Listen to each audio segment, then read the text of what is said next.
उस छात्रा के घर पे मौजूद हैं जिसने अभी देवास का नाम यूपीएससी में रोशन किया है। मध्य प्रदेश में नहीं, पूरे देश में उसने अपने परिवार का और शहर का नाम रोशन किया है।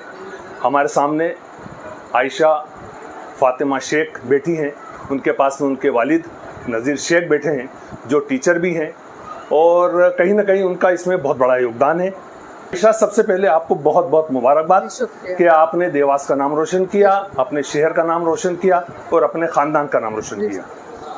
मेरा पहला सवाल ये है कि बहुत बड़ा गोल था, इसको आपने कैसे अचीव किया? सर, जो भी गोल अगर बड़ा भी है तो उसको आप छोटे छोटे गोल्स में ब्रेक डाउन कर सकते हैं।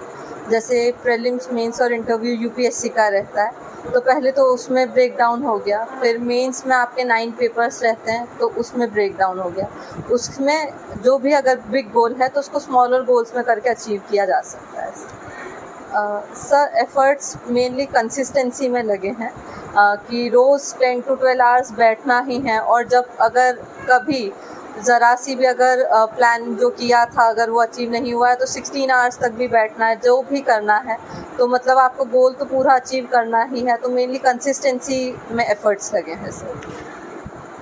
आपने कोचिंग भी की होगी, कौन सी कोचिंग ऐसी मेन रही जहाँ सबसे ज़्यादा आपको सपोर्ट मिला? सर, मैंने फाउंडेशन कोर्स के खान स्टडी ग्रुप का किया था इंदौर से, जब मैं 3rd ईयर ऑफ कॉलेज में थी। उसके बाद मैंने कोई भी फाउंडेशन कोर्स के लिए कोचिंग नहीं की है, बस टेस्ट सीरीज़ के लिए मैंने कोचिंग। हमने सुना आपने बीटेक भी किया है? जी सर, मैंने बीटेक इलेक्ट्रिकल इंजीनियरिंग में किया है, GSITS इंदौर से सर। आप ये बताएंगे कि आपसे पहले यूपीएससी में देवास से कोई छात्रा किसी का सिलेक्शन हुआ हो? सर, यूपीएससी में मेरे ही एक कलीग रह चुके हैं, आयुष गुप्ता सर, वो अभी भोपाल में हैं। उनका चयन हुआ था देवास क्षेत्र से। उसके बाद सर मुझे लगता है मेरा हुआ। नहीं सर, ये मेरा 4th अटेम्प्ट था सर। अभी जो स्टूडेंट तैयारी कर रहे हैं उनको आप किस प्रकार से मोटिवेट करेंगे? सर, ये मैं मोटिवेट करना चाहूँगी कि आपका जो भी लक्ष्य है उसके प्रति आप कंसिस्टेंसी से काम करें और 3 चीज़ों को लेके चलें। वो है डेडिकेशन, डिसिप्लिन और प्लानिंग, DDP। इस पर रोज़ आपको मतलब आपका प्लान अच्छा होना चाहिए, वीकली, मंथली, सारा प्लान अच्छा होना चाहिए कि आपको कितना टाइम रिवाइज़ करना है किसी चीज़ का। तो अगर ये 3 चीज़ों को लेके चलेंगे, डेडिकेशन, डिसिप्लिन एंड प्लानिंग, तो बिल्कुल लक्ष्य अचीव होगा। नहीं सर, मुझे नहीं लगता कि बोर्ड से सफलता डिफ़ाइन होती है। इंसान कोई से भी, छात्र कोई से भी बोर्ड का हो, आपको अगर आप अच्छे से उसकी तरफ हार्ड वर्क करेंगे तो बिल्कुल कामयाबी मिलेगी। इंटरव्यू के लिए आपने किस प्रकार से तैयारी की थी? इंटरव्यू क्योंकि बहुत डायनामिक होता है, और क्योंकि मेरा optional political science and international relation था, जो कि खुद में एक बहुत डायनामिक सब्जेक्ट है, तो मैंने उसके लिए रोज़ करंट अफेयर्स पढ़ना है। यहाँ तक कि जो एडिटोरियल्स आते थे, कम से कम 10 न्यूज़पेपर्स के एडिटोरियल पढ़ रहे थे, ताकि डाइवर्सिटी ऑफ नॉलेज बढ़े, क्योंकि मेनली आपको डाइवर्सिटी ऑफ नॉलेज लगती है इंटरव्यू में और डायनामिसिटी लगती है। तो इन चीज़ों पे मैंने इंटरव्यू के लिए वर्क किया था। किस प्रकार के प्रश्न इंटरव्यू के दौरान पूछे जाते हैं? सर, इंटरव्यू में प्रश्न आपके डैफ से मेनली पूछे जाते हैं, जो आपने आपका एप्लीकेशन फॉर्म होता है जो आप यूपीएससी को देते हैं। इसके अलावा सर ऐसा कुछ प्री डिफाइंड सिलेबस नहीं होता इंटरव्यू का, लेकिन उसमें सर काफ़ी डायनामिक भी चीज़ें होती हैं, इंटरनेशनल रिलेशंस या कुछ भी पॉलिटिकल साइंस, जैसे मेरा ऑप्शनल था तो जुडिशरी के बारे में भी क्वेश्चंस पूछे गए थे। मुझसे मेरे व्यक्तिगत राय ली गई कि मैं ईमानदारी को क्या मानती हूँ, और जुडिशरी के बारे में क्वेश्चंस पूछे गए कि आप जो जुडिशरी में केसेस पेंडिंग हैं उनके लिए क्या करेंगी, और मध्य प्रदेश के से भी क्वेश्चंस पूछे गए सर। आप मेंटली प्रिपेयर्ड थी इस चीज़ के लिए कि आपको आईएएस बनना है, या कहीं से टर्निंग पॉइंट आया? सर, टर्निंग पॉइंट तो 3rd ईयर ऑफ कॉलेज में ही आया, जब सब प्लेसमेंट्स चालू हुए थे कॉलेज में। तो ये लगा था कि प्राइवेट जॉब नहीं करना है, ऐसी जॉब करना है जो सोशल रियलिटी पे आपको काम करवा सके और जो आप लोगों का भला कर सके। तो वो एक टर्निंग पॉइंट था कि किस लिए काम करना है। तो सर इसलिए फिर तब से एक टर्निंग पॉइंट आया था और सिविल सर्विसेज के लिए प्रिपरेशन शुरू। ऐसा कोई शख्स जिससे इंस्पिरेशन मिला हो आपको इस चीज़ के लिए? सर मेरे माता पिता हैं जो वो खुद भी मतलब सोशल काम करते रहते हैं, और मेरे नाना जी भी हैं जो नाना जी भी थे जो एक प्रिंसिपल थे, शासकीय प्रिंसिपल थे। तो उनसे भी मुझे प्रेरणा मिली थी बचपन में कि वो कैसे लोगों को फ्री में पढ़ाया करते थे, ट्यूशन्स लिया करते थे। इसका श्रेय आप किसको देना चाहते हैं? सर मैं मेरे माता पिता को मेनली देना चाहूँगी और मेरी फैमिली को भी देना चाहूँगी। चलिए सर क्योंकि मेरा खुद का 3 साल पूरे लगे हैं, लेकिन ऐसा नहीं है, मुझसे भी गलतियाँ हुई थी जो कि वो मैंने रिफाइन की। तो अगर आप एक साथ एक जैसे जुटे रहें तो 1 साल लग सकता है, बाकी जब आप कंसिस्टेंटली वर्क करेंगे वो इतने साल पे डिपेंड करता है। सर जब मन कर रहा है कि हाँ सिविल सर्विसेज देना चाहिए, तो तब से ही शुरुआत थोड़ी कर देनी चाहिए कि हाँ थोड़ा क्योंकि इसमें डाइवर्सिटी ऑफ नॉलेज लगती है, तो आपकी नॉलेज जो है उसको डाइवर्स करने लग जाना चाहिए। तो जब भी आपका मन करे तब शुरुआत करिए, बाकी स्कूल टाइम से शुरू करें तो भी बढ़िया। किन सब्जेक्टों पे फोकस करना चाहिए बच्चों को? सब्जेक्ट्स जैसे यूपीएससी ने खुद नहीं डिफाइन किए हैं उसके सिलेबस में, जो मेंस के सिलेबस रहता है उनको रखते हुए, जैसे कि पॉलिटिक्स है, मॉडर्न हिस्ट्री है, इन पे बच्चों का फोकस होना चाहिए। इकोनॉमिक्स है और एनवायरनमेंट, इन चीज़ों। ज्योग्राफी का कितना रोल है इसमें?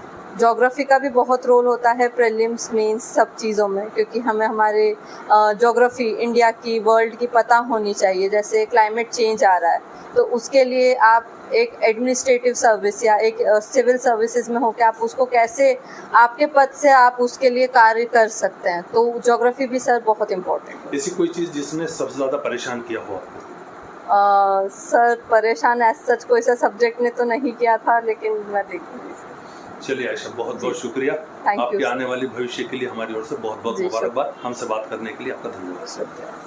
बहुत बढ़िया महसूस हो रहा है, बच्चों ने मेहनत करी, कामयाबी मिली, सब इसलिए बहुत अच्छा लग रहा है। आप स्वयं भी बच्चों को निःशुल्क कोचिंग वगैरह देते हैं सर? 10th का जो बच्चा, गरीब बच्चा आ जाता है, फीस नहीं होती है, तो हम तो बस चाहते हैं कि पढ़ ले, तो जैसे तैसे अपनी लाइन को आगे बढ़ा ले। इसमें बहुत सारे बच्चों ने पढ़ाई करके फ़ायदा उठाया और आगे बढ़े। आपको उम्मीद थी कि आपकी बेटी इस प्रकार से नाम रोशन करेगी आपका? अब इसकी जीत के आगे मुझे लगता था कि कर लेगी ये। इसने, हम चाहते थे कि ये बायो ले, लेकिन इन्हें जीत करके कहा नहीं मैं बायो नहीं लूँगी, गणित ही लूँगी। तो एक ये संदेश भी कि पेरेंट्स बच्चों के ऊपर अपनी मर्जी ना थोपें, बच्चों की मर्जी को प्राथमिकता दें। बच्चे जो चाह रहे हैं वो ही उनको करने दें, उनके लिए सपोर्ट में खड़े हो जाएँ। इन्हें गणित लिया, गणित में मेहनत करी और आज ये सफलता सबके सामने। कब आपको ऐसा लगा कि ये बेटी आपका नाम रोशन करेगी? कब? जिसका 12th के बाद ही, जिसने मतलब फर्स्ट अटेम्प्ट में ही मतलब JEE की एग्ज़ाम देते हुए GS ITI जैसे कॉलेज में एडमिशन ले लिया था, तब लग गया था कि इसमें कुछ कर सकती है। आपको भी बहुत बहुत मुबारकबाद।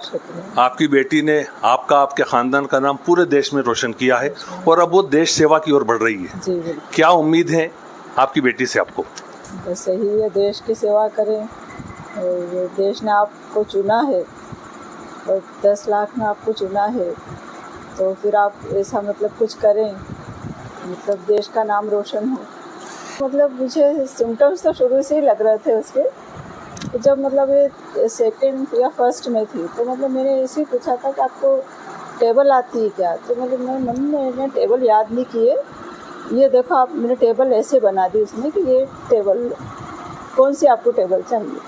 तो तभी मुझे लगा था कि नहीं मतलब करेगी, कुछ आगे ही बढ़ेगी। आपके कितने बच्चे हैं? मेरी 2 बेटियां हैं। बड़ी है, छोटी है बेटी आपकी? इसके ये बाद छोटी है, बड़ी मेरी डॉक्टर। बड़ी क्या करती हैं? वो भी डॉक्टर है जी। मेरे डैडी प्रिंसिपल थे और हम लोग भी 8 सिस्टर हैं और सभी मतलब गवर्नमेंट सर्विस में हैं। 2 बैंक में हैं, हम 4 टीचर हैं, सभी गवर्नमेंट जॉब। आपका परिवार देवास के स्थानीय निवासी है? देवास। आप हाउस वाइफ है? नहीं, मेरा स्कूल है और थोड़ा कृषि भी का भी देखती रहती हूँ। मतलब आप भी शिक्षिका हैं? जी, जी। और नज़ीर सर तो हैं शिक्षक, को तो हम जानते ही हैं, सोशल वर्कर भी बहुत अच्छे हैं। जी।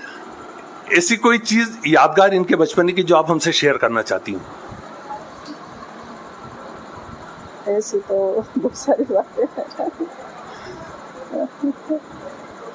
अरे कौन सी बताऊँ मैं। बस मतलब ये जवाबदारी मतलब सबको मतलब समझती, सबकी भावनाओं को समझती। मतलब वो मुझे बात मतलब जैसे अगर मुझे कुछ हो रहा है या नानी को मम्मी पापा कुछ ऐसा, तो पहले ही समझ जाती है कि नहीं मतलब कुछ इनको तकलीफ है, तो वो उसमें लग जाती है कि इनको कैसे सॉल्व करूँ। मतलब भावनाओं को समझना, मतलब किसी के फीलिंग को बहुत अच्छे से समझती हूँ। जैसे रिजल्ट आप तक पहुंचा, जी। सबसे पहला रिएक्शन क्या था और किसका था? सबसे पहले मैंने मेरी बेटी को फ़ोन लगाया, बड़ी वाली को, ऐसा कुछ हुआ है आप लोग आ जाओ। और फिर बहनों को लगाया मैंने। सभी खुशियाँ तो सभी के साथ शेयर की जा सकती है।